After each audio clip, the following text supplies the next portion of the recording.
50-50 call. So you know, you always want it to go your way. But yeah, we'll see. Have you finalised your team yet? No. We have, but I've just been told I'm not allowed to release it yet because it's being announced later. And my question is how important it is for the coach to work individually on each player. Because you know, I remember 30 years back when you were here with the Australian Cricket Academy team. Right. I saw Rod Marsh working with you at Nets. Yep. So how important it is for a head coach especially to work individually with each member of the team? Oh, I think you communicate with your players regularly, talking about their games and how we can help them improve and be better and better cricketers and people. I'm very fortunate, got a wonderful support staff who have developed some really good relationships with our players, and you know, players will gravitate towards certain coaches, you know, over others at times. But if you all work as a team, that's the most important thing. And you know, I feel very fortunate that I've got such a wonderful support staff who certainly helped me out.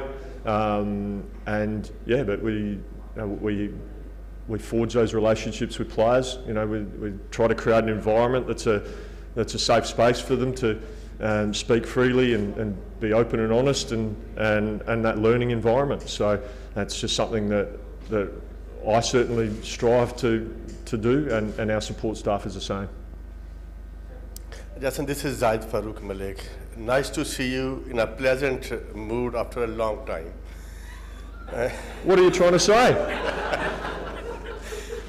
Because every time the Pakistan team lose the match and you come here and now we are seeing a much better mood. What will be the next? No update. I know he was unwell the first test. So you know, his health is the most important thing. So hopefully, yeah, he's feeling a bit better. I know I messaged him and just checking on him, and he's feeling a bit better. But yeah, it was obviously a blow for him to go down with an illness. And as I said, his health is just of paramount importance, more than anything, more than cricket or anything. His health's important. Yeah. Hi. Hey, mate. So watching from afar, it felt like the Pakistan's preparation for the series was a bit chaotic, maybe, and after the first test, kind of pressed the randomizer button again. So what would the impact be of a series win against quite high-profile opponents in terms of the immediate future for this team? Oh, look. Obviously, any win is great. Any series win's fantastic. Particularly, I suppose, the last few years, Pakistan's Test cricket probably hasn't been where we'd like it to be. So any win is great. For me, just coming into this environment is, you know, I as a coach, I'm very protective of players.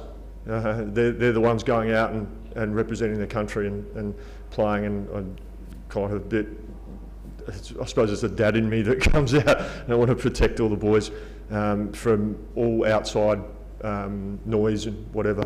And I think we're doing that quite well as a support staff, just making sure we're focusing on the right things at the right time. And the right things are our preparation, the things we can control. There's a lot of things that in professional sport that you can't control. So to be able to just park that and not focus on that is a skill within itself.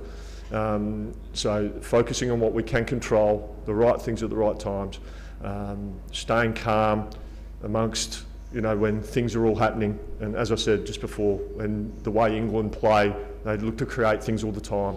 And you know, the way we want to go against them is by staying calm and not getting flustered.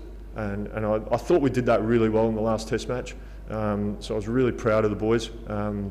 Obviously, with the surface we played on, it was a very good spectacle for the public to watch. It was a challenging Test match for both teams, and it was a good spectacle for the public to watch. It was you know, going from the first Test, which was very much batting dominated, to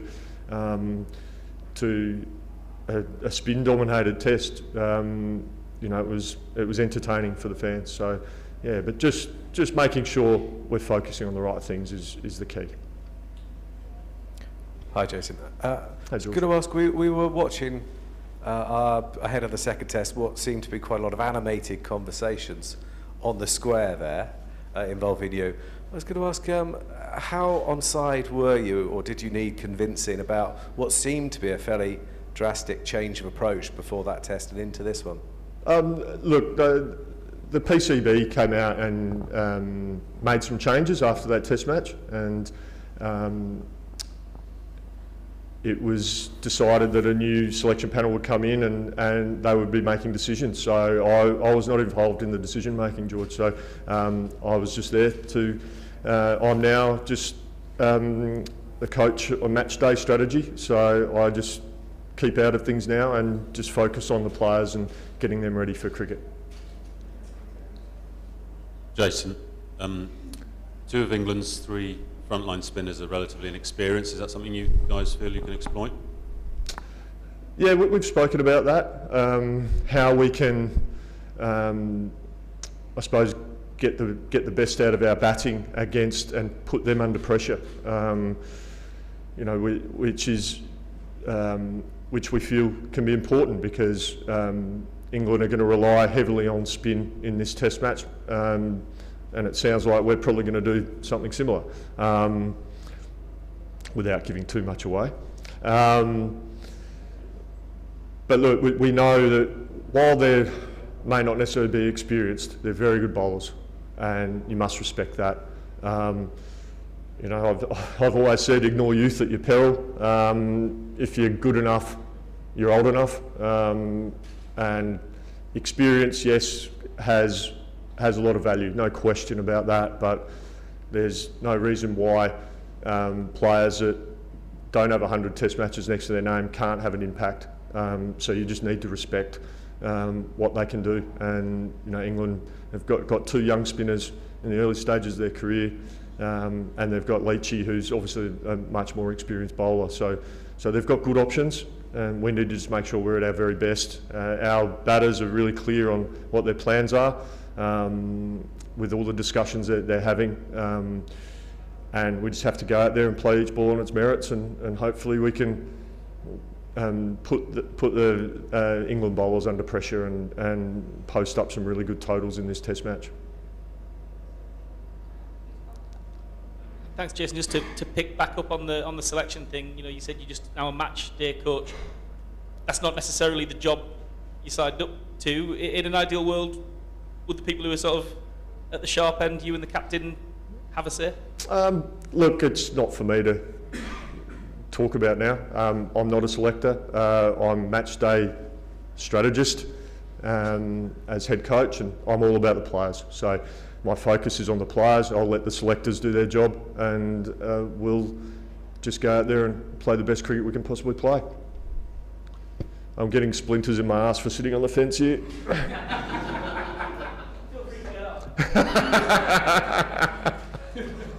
Hi, Jason. Hi, mate. Last week, the dates for the next Ashes series came out. I just wondered how you thought England were travelling ahead of that.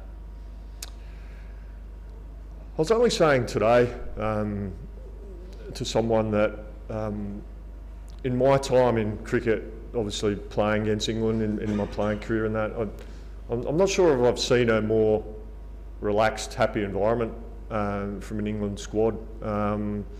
They look like they're having a lot of fun. They look like they're all aligned. I still think Australia is a pretty tough assignment. There's not many teams that go there and dominate Australia, so I think it's a big mountain to climb. But I think we know how England are going to approach the Ashes. They're not going to die wondering. I think they'll go out there with a pretty aggressive attitude and mindset.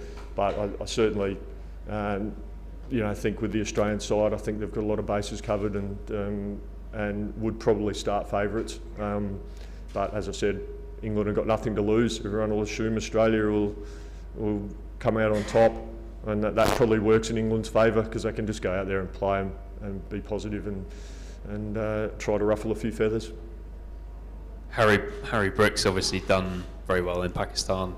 I just wanted to ask, in that second test? Did you feel that the spinners sort of exposed some potential vulnerabilities there and showed how to bowl to him? Oh, I hope so. Because he's a fine player. There's no question of that. We managed to be able to get him out cheaply in both innings. You know, particularly after him scoring so many runs in the first test. It was really nice to see the back of him for not many runs. But look, he's a fine player, and he's still. You got to remember, he's still pretty early in his career. He's played 20 Test matches, so he's still a baby, and learn from there, learn from each and every game, and that's certainly something that I'm trying to instill in our players. Is each day we play Test cricket is an opportunity to learn something and get better and improve, and we're certainly working towards that, and I'm seeing that, and I'm really energised by that with our team. Just the learning, and I talked about being calm in all sorts of in many different situations that can crop up in Test cricket. Thanks, guys.